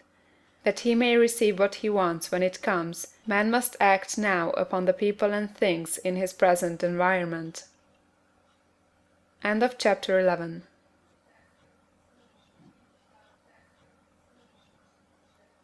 Chapter 12. Efficient Action. You must use your thought as directed in previous chapters, and begin to do what you can do where you are, and you must do all that you can do where you are. You can advance only by being larger than your present place, and no man is larger than his present place who leaves undone any of the work pertaining to that place. The world is advanced only by those who more than fill their present places. If no man quite filled his present place, you can see that there must be a going backward in everything. Those who do not quite fill their places are dead weight upon society, government, commerce, and industry. They must be carried along by others at a great expense. The progress of the world is retarded only by those who do not fill the places they are holding. They belong to a former age and a lower stage or plane of life, and their tendency is toward degeneration. No society could advance if every man was smaller than his place. Social evolution is guided by the law of physical and mental evolution. In the animal world, evolution is caused by excess of life. When an organism has more life than can be expressed in the functions of its own plane, it develops the organs of a higher plane, and a new species is originated.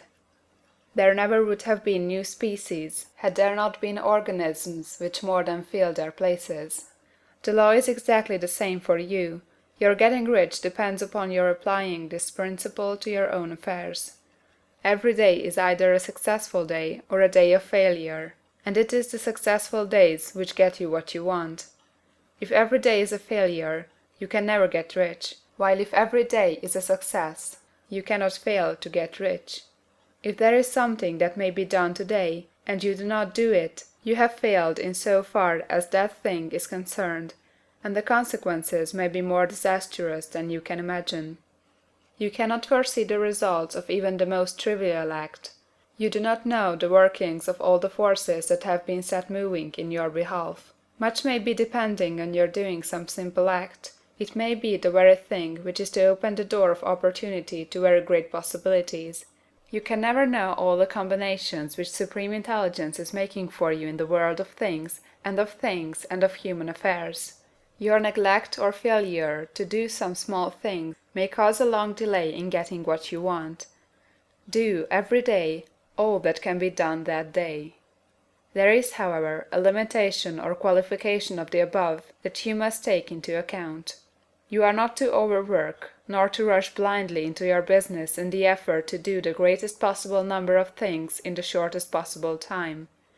You are not to try to do tomorrow's work today, nor to do a week's work in a day.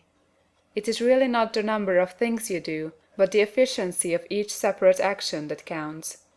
Every act is, in itself, either a success or a failure. Every act is, in itself, either effective or inefficient. Every inefficient act is a failure, and if you spend your life in doing inefficient acts, your whole life will be a failure. The more things you do, the worse is for you, if all your acts are inefficient ones.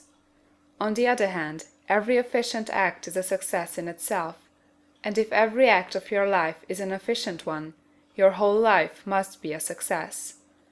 The cause of failure is doing too many things in an inefficient manner, and not doing enough things in an efficient manner.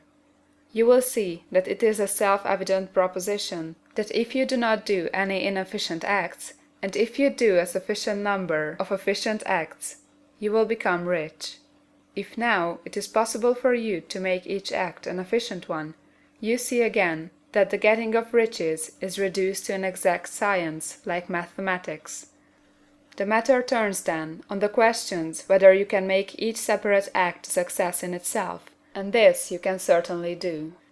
You can make each act a success, because all power is working with you, and all power cannot fail. Power is at your service, and to make each act efficient, you have only to put power into it. Every action is either strong or weak, and when every one is strong, you are acting in the certain way which will make you rich. Every act can be made strong and efficient by holding your vision while you are doing it, and putting the whole power of your faith and purpose into it. It is at this point that people fail to separate mental power from personal action. They use the power of mind in one place and at one time, and they act in another place and at another time. So their acts are not successful in themselves. Too many of them are inefficient. But if all power goes into every act, no matter how commonplace, every act will be a success in itself, and as in the nature of things every success opens the way to other successes, your progress toward what you want, and the progress of what you want toward you, will become increasingly rapid. Remember that successful action is cumulative in its results. Since the desire for more life is inherent in all things, when a man begins to move toward larger life, more things attach themselves to him, and the influence of his desire is multiplied. Do, every day, all that you can do that day, and do each act in an efficient manner. In saying that you must hold your vision while you are doing each act, however trivial or commonplace, I do not mean to say that it is necessary at all times to see the vision distinctly to all its smallest details. It should be the work of your leisure hours to use your imagination on the details of your vision, and to contemplate them until they are firmly fixed upon memory. If you wish speedy results, spend practically all your spare time in this practice. By continuous contemplation you will get the picture of what you want, even to the smallest details, so firmly fixed upon your mind, and so completely transferred to the mind of formless substance, that in your working hours you need only to mentally refer to the picture to stimulate your faith and purpose, and cause your best effort to be put forth. Contemplate your picture in your leisure hours until your consciousness is so full of that you can grasp it instantly. You will become so enthused in its bright promises that the mere thought of it will call forth the strongest energies of your whole being. Let us again repeat our syllabus, and by slightly changing the closing statements, bring it to the point we have now reached. There is a thinking stuff from which all things are made, and which, in its original state, permeates, penetrates, and fills the interspaces of the universe. A thought, in this substance, produces the thing that is imaged by the thought. Man can form things in his thought, and, by impressing his thought upon formless substance, can cause the thing he thinks about to be created. In order to do this, man must pass from the competitive to the creative mind. He must form a clear mental picture of the things he wants, and do, with faith and purpose, all that can be done each day, doing each separate thing in an efficient manner. End of chapter 12.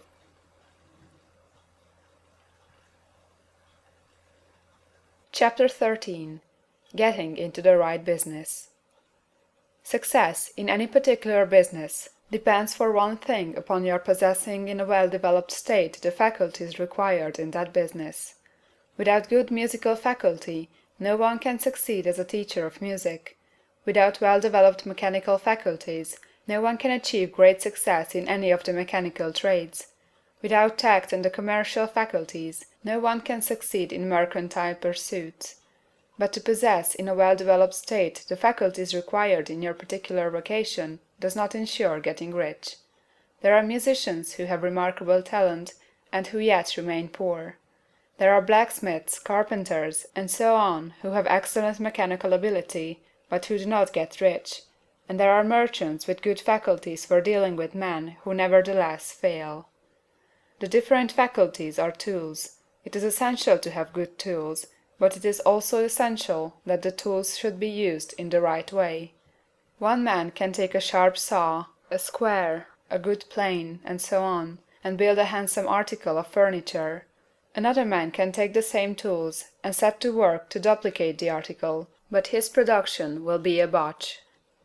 He does not know how to use good tools in a successful way. The various faculties of your mind are the tools with which you must do the work which is to make you rich.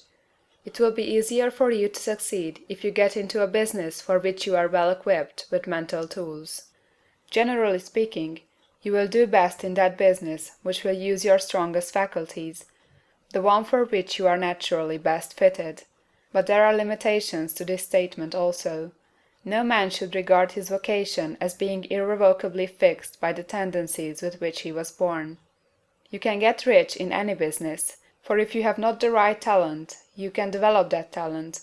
It merely means that you will have to make your tools as you go along, instead of confining yourself to the use of those with which you were born.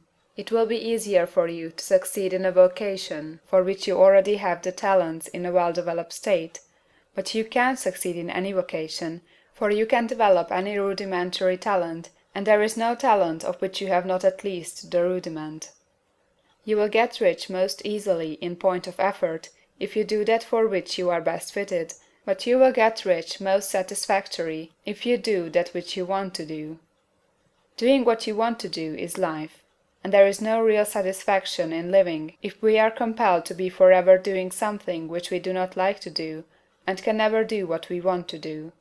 And it is certain that you can do what you want to do. The desire to do it is proof that you have within you the power which can do it. Desire is a manifestation of power. The desire to play music is the power which can play music seeking expression and development. The desire to invent mechanical devices is the mechanical talent seeking expression and development. Where there is no power, either developed or undeveloped, to do a thing, there is never any desire to do that thing, and where there is strong desire to do a thing, it is certain proof that the power to do it is strong, and only requires to be developed and applied in the right way. All things else being equal, it is best to select the business for which you have the best developed talent, but if you have a strong desire to engage in any particular line of work, you should select that work as the ultimate end at which you aim. You can do what you want to do, and it is your right and privilege to follow the business or avocation which will be most congenial and pleasant. You are not obliged to do what you do not like to do, and you should not do it except as the means to bring you to the doing of the thing you want to do.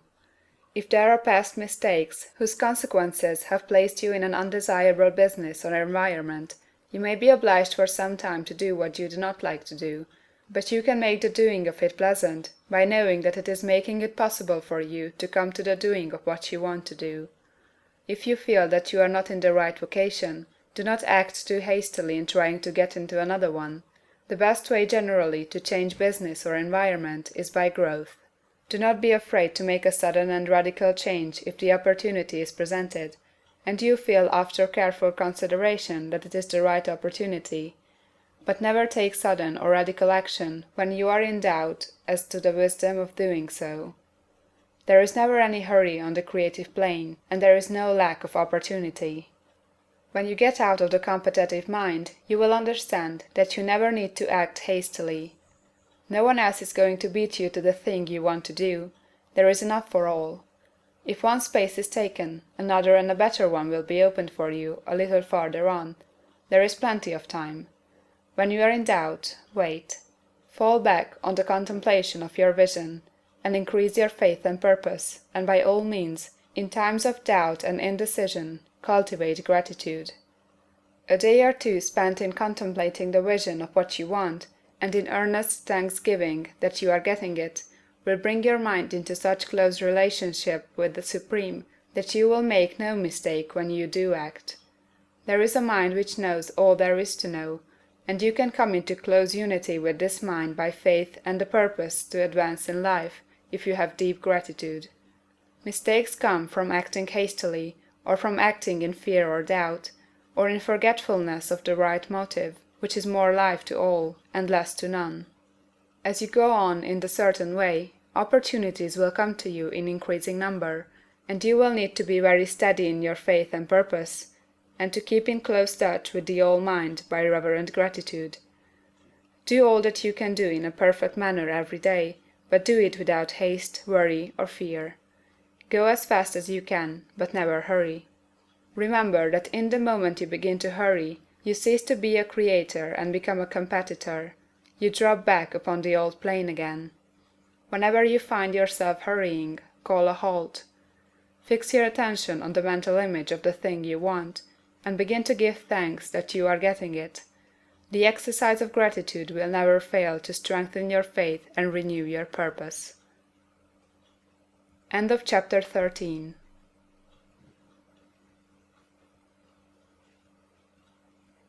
Chapter 14. The Impression of Increase. Whether you charge your vocation or not, your actions for the present must be those pertaining to the business in which you are now engaged. You can get into the business you want by making constructive use of the business you are already established in, by doing your daily work in a certain way. And in so far as your business consists in dealing with other men, whether personally or by letter, the key thought of all your efforts must be to convey their minds the impression of increase. Increase is what all men and all women are seeking. It is the urge of the formless intelligence within them, seeking fuller expression. The desire for increase is inherent in all nature. It is the fundamental impulse of the universe. All human activities are based on the desire for increase. People are seeking more food, more clothes, better shelter, more luxury, more beauty, more knowledge, more pleasure. Increase in something, more life. Every living thing is under this necessity for continuous advancement. Where increase of life ceases, dissolution and death set in at once. Man instinctively knows this, and hence he is forever seeking more. This law of perpetual increase is set forth by Jesus in the parable of the talents. Only those who gain more retain any.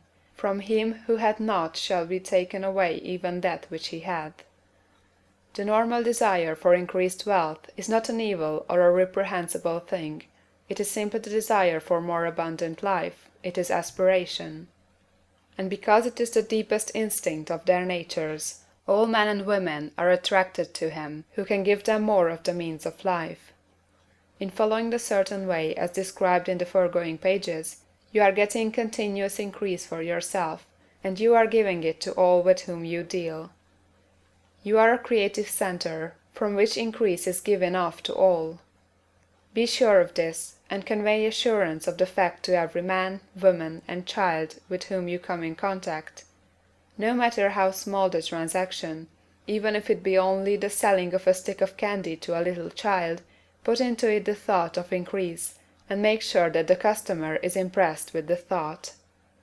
Convey the impression of advancement with everything you do, so that all people shall receive the impression that you are an advancing man, and that you advance all who deal with you.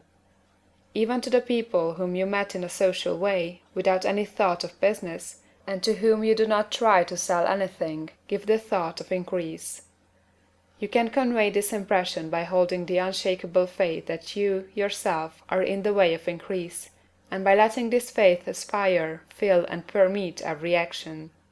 Do everything that you do in a firm conviction that you are an advancing personality, and that you are giving advancement to everybody. Feel that you are getting rich, and that in doing so you are making others rich, and conferring benefits on all. Do not boast or brag of your success, or talk about it unnecessarily. True faith is never boastful. Wherever you find a boastful person, you find one who is secretly doubtful and afraid. Simply feel the faith, and let it work out in every transaction. Let every act and tone and look express the quiet assurance that you are getting rich, that you are already rich. Words will not be necessary to communicate this feeling to others. They will feel the sense of increase when in your presence, and will be attracted to you again. You must so impress others that they will feel that in associating with you they will get increase for themselves. See that you give them a use of value greater than the cash value you are taking from them. Take an honest pride in doing this, and let everybody know it, and you will have no lack of customers. People will go where they are given increase, and the Supreme, which desires increase in all and which knows all, will move toward you men and women who have never heard of you. Your business will increase rapidly, and you will be surprised at the unexpected benefits which will come to you.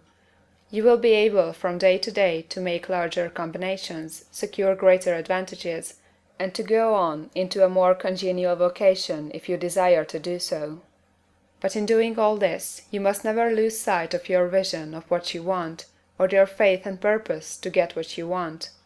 Let me here give you another word of caution in regard to motives.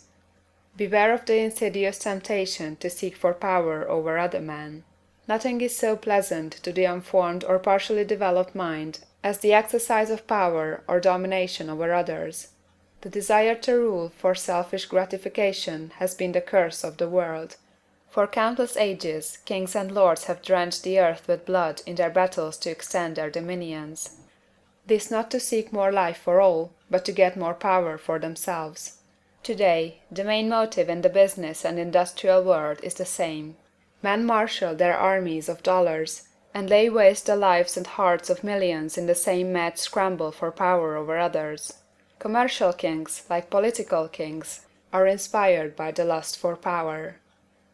Jesus saw in this desire for mastery the moving impulse of that evil world he sought to overthrow.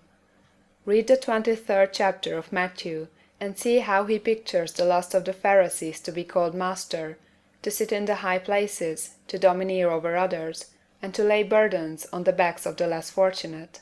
And note how he compares this lust for domination with the brotherly seeking for the common good to which he calls his disciples. Look out for the temptation to seek for authority, to become a master, to be considered as one who is above the common herd, to impress others by lavish display, and so on. The mind that seeks for mastery over others is the competitive mind, and the competitive mind is not the creative one. In order to master your environment and your destiny, it is not at all necessary that you should rule over your fellow men, and indeed, when you fall into the world's struggle for the high places, you begin to be conquered by fate and environment, and your getting rich becomes a matter of chance and speculation. Beware of the competitive mind. No better statement of the principle of creative action can be formulated than the favorite declaration of the late Golden Rule Jones of Toledo: "What I want for myself, I want for everybody." End of chapter 14.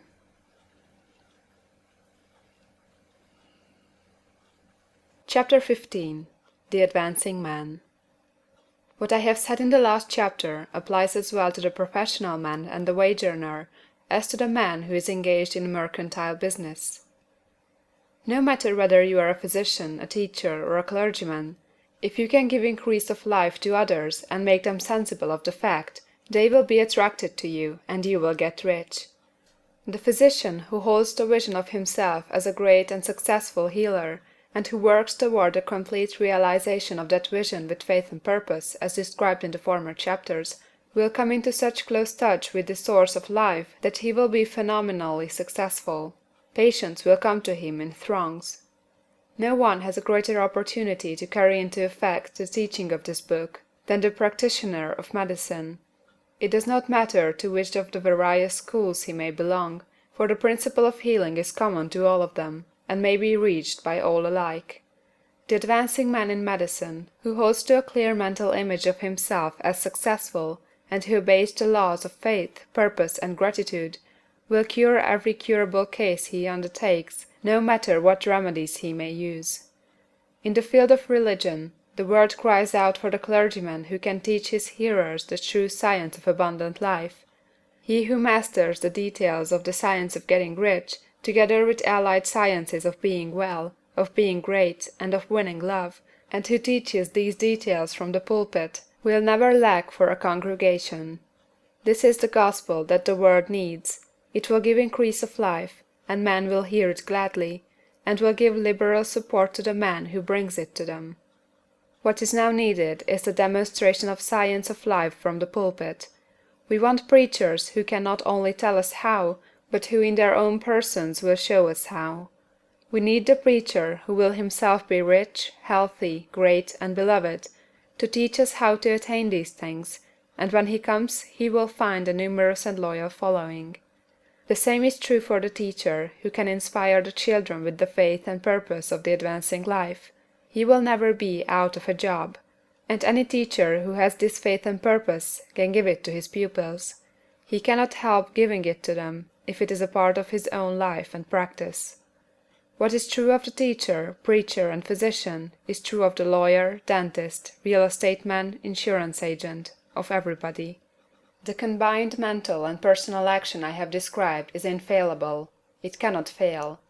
Every man and woman who follows these instructions steadily, perseveringly, and to the letter, will get rich.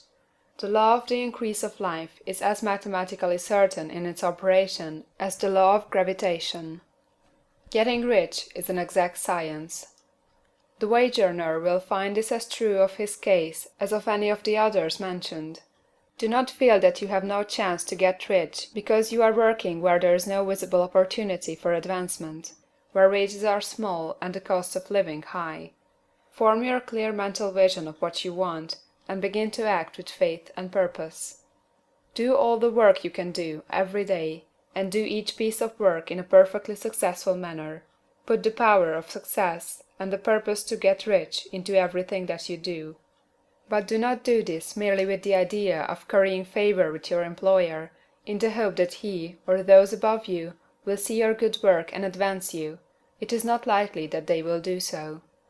The man who is merely a good workman, filling his place to the very best of his ability, and satisfied with that, is valuable to his employer, and it is not to the employer's interest to promote him. He is worth more where he is. To secure advancement, something more is necessary than to be too large for your place. The man who is certain to advance is the one who is too big for his place, and who has a clear concept of what he wants to be, who knows that he can become what he wants to be, and who is determined to be what he wants to be. Do not try to more than fill your present place with the view of pleasing your employer. Do it with the idea of advancing yourself. Hold the faith and purpose of increase during work hours, after work hours, and before work hours. Hold it in such a way that every person who comes in contact with you, whether foreman, fellow workman, or social acquaintance, will feel the power of purpose radiating from you, so that everyone will get the sense of advancement and increase from you. Men will be attracted to you, and if there is no possibility for advancement in your present job, you will very soon see an opportunity to take another job. There is a power which never fails to present opportunity to the advancing man who is moving in obedience to law. God cannot help helping you if you act in a certain way. He must do so in order to help himself. There is nothing in your circumstances or the industrial situation that can keep you down. If you cannot get rich working for the Steel Trust, you can get rich on a 10-acre farm. And if you begin to move in the certain way, you will certainly escape from the clutches of the Steel Trust and get on to the farm or wherever else you wish to be. If a few thousands of its employees would enter upon the certain way, the Steel Trust would soon be in a bad plight. It would have to give its working men more opportunity or to go out of business. Nobody has to work for a trust. The trusts can keep men in so-called hopeless conditions only so long as there are men who are too ignorant to know of the science of getting rich, or too intellectually slothful to practice it. Begin this way of thinking and acting, and your faith and purpose will make you quick to see any opportunity to better your condition. Such opportunities will speedily come, for the Supreme, working in all, and working for you, will bring them before you. Do not wait for an opportunity to be all that you want to be. When an opportunity to be more than you are now is presented, and you feel impelled toward it, take it. It will be the first step toward a greater opportunity. There is no such thing possible in this universe as the lack of opportunities for the man who is living the advancing life. It is inherent in the constitution of the cosmos that all things shall be for him and work together for his good, and he must certainly get rich if he acts and thinks in the certain way. So let wage-earning men and women study this book with great care, and enter with confidence upon the course of action it prescribes. It will not fail. End of chapter 15.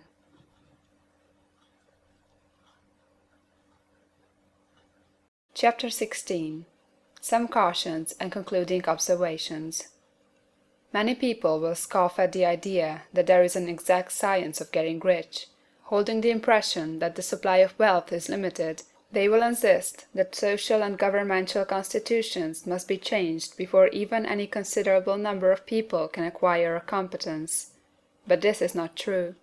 It is true that existing governments keep the masses in poverty, but this is because the masses do not think and act in a certain way. If the masses begin to move forward as suggested in this book, neither governments nor industrial systems can check them. All systems must be modified to accommodate the forward movement. If the people have the advancing mind, have the faith that they can become rich, and move forward with the fixed purpose to become rich, nothing can possibly keep them in poverty. Individuals may enter upon the certain way at any time, and under any government, and make themselves rich, and when any considerable number of individuals do so under any government, they will cause the system to be so modified as to open the way for others.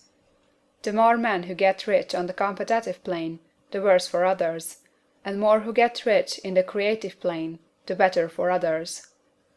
The economic salvation of the masses can only be accomplished by getting a large number of people to practice the scientific method set down in this book, and become rich. These will show others the way, and inspire them with a desire for real life, with the faith that can be attained, and with the purpose to attain it. For the present, however, it is enough to know that neither the government under which you live, nor the capitalistic or competitive system of industry can keep you from getting rich. When you enter upon the creative plane of thought, you will rise above all these things, and become a citizen of another kingdom. But remember that your thought must be held upon the creative plane. You are never for an instant to be betrayed into regarding the supply as limited, or into acting on the moral level of competition. Whenever you do fall into old ways of thought, correct yourself instantly. For when you are in the competitive mind, you have lost the cooperation of the mind of the whole. Do not spend any time in planning as to how you will meet possible emergencies in the future, except as the necessary policies may affect your actions today. You are concerned with doing today's work in a perfectly successful manner, and not with emergencies which may arise tomorrow. You can attend to them as they come. Do not concern yourself with questions as to how you shall surmount obstacles which may loom upon your business horizon, unless you see plainly that your course must be altered today in order to avoid them. No matter how tremendous an obstruction may appear at the distance, you will find that if you go in the certain way, it will disappear as you approach it, or that a way over, through, or around it will appear. No possible combination of circumstances can defeat a man or woman who is proceeding to get rich along strictly scientific lines. No man or woman who obeys the law can fail to get rich, any more than one can multiply 2 by 2 and fail to get 4. Give no anxious thought to possible disasters, obstacles, panics, or unfavorable combinations of circumstances. It is time enough to meet such things as they present themselves before you in the immediate present, and you will find that every difficulty carries with it the wherewithal for its overcoming. Guard your speech. Never speak of yourself, your affairs, or of anything else in a discouraged or discouraging way. Never admit the possibility of failure, or speak in a way that infers failure as a possibility. Never speak of the times as being hard, or of business conditions as being doubtful. Times may be hard and business doubtful for those who are on the competitive plane, but they can never be so for you. You can create what you want, and you are above fear. When others are having hard times and poor business, you will find your greatest opportunities. Train yourself to think of and to look upon the world as something which is becoming, which is growing, and to regard something evil as being only that which is undeveloped. Always speak in terms of advancement. To do otherwise is to deny your faith, and to deny your faith is to lose it. Never allow yourself to feel disappointed. You may expect to have a certain thing at a certain time, and not get it at that time, and this will appear to you like failure. But if you hold to your faith, you will find that the failure is only apparent. Go on in the certain way, and if you do not receive that thing, you will receive something so much better that you will see that the seeming failure was really a great success. A student in this science had set his mind on making a certain business combination which seemed to him at the time to be very desirable, and he worked for some weeks to bring it about. When the crucial time came, the thing failed in a perfectly inexplicable way. It was as if some unseen influence had been working secretly against him. He was not disappointed; on the contrary, he thanked God that his desire had been overruled, and went steadily on with a grateful mind. In a few weeks an opportunity so much better came his way that he would not have made the first deal on any account, and he saw that a mind which knew more than he knew had prevented him from losing the greater good by entangling himself with the lesser. That is the way every seeming failure will work out for you, if you keep your faith, hold to your purpose, have gratitude, and do, every day, all that can be done that day, doing each separate act in a successful manner. When you make a failure, it is because you have not asked for enough. Keep on, and a larger thing than you were asking will certainly come to you. Remember this. You will not fail because you lack the necessary talent to do what you wish to do. If you go on as I have directed, you will develop all that talent that is necessary for the doing of your work. It is not within the scope of this book to deal with the science of cultivating talent, but it is as certain and simple as the process of getting rich. However, do not hesitate or waver for fear when you come to any certain place you will fail for lack of ability. Keep right on, and when you come to that place the ability will be furnished for you. The same source of ability which enabled the untaught Lincoln to do the greatest work in government ever accomplished by a single man is open to you. You may draw upon all the mind there is for wisdom to use in meeting the responsibilities which are laid upon you. Go on in full faith. Study this book. Make it your constant companion until you have mastered all the ideas contained in it. While you are getting firmly established in this faith, you will do well to give up most recreations and pleasure, and to stay away from places where ideas conflicting with these are advanced in lectures or sermons. Do not read pessimistic or conflicting literature, or get into arguments upon the matter. Do very little reading, outside of the writers mentioned in the preface. Spend most of your leisure time in contemplating your vision, and in cultivating gratitude, and in reading this book. It contains all you need to know of the science of getting rich, and you will find all the essentials summed up in the following chapter. End of chapter 16. Chapter 17. Summary of the science of getting rich.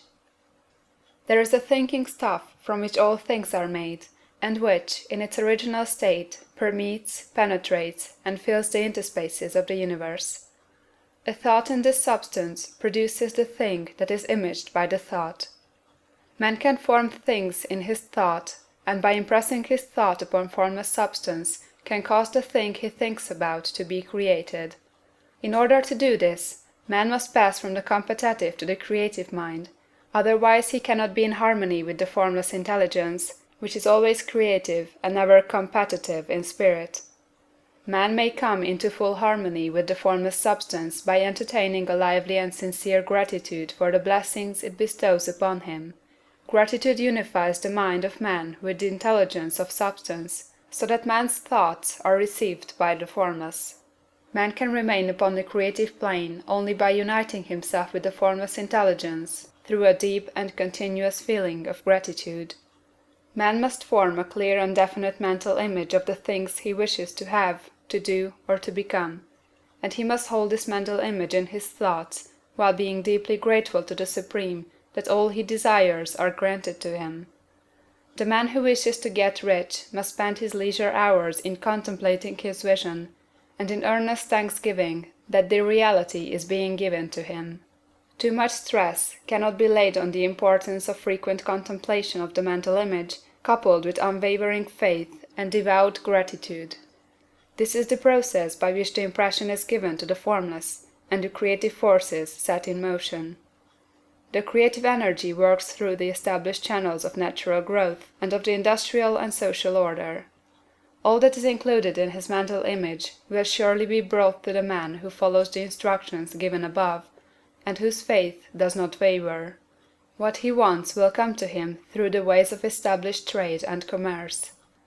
In order to receive his own when it shall come to him, man must be active, and this activity can only consist in more than filling his present place.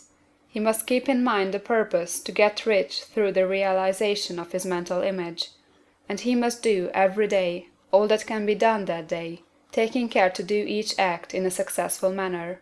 He must give to every man a use value in excess of the cash value he receives, so that each transaction makes for more life, and he must so hold the advancing thought that the impression of increase will be communicated to all with whom he comes in contact. The men and women who practice the foregoing instructions will certainly get rich, and the riches they receive will be in exact proportion to the definiteness of their vision, the fixity of their purpose, the steadiness of their faith, and the depth of their gratitude. End of chapter 17. And end of the Science of Getting Rich, by Wallace D. Wattles.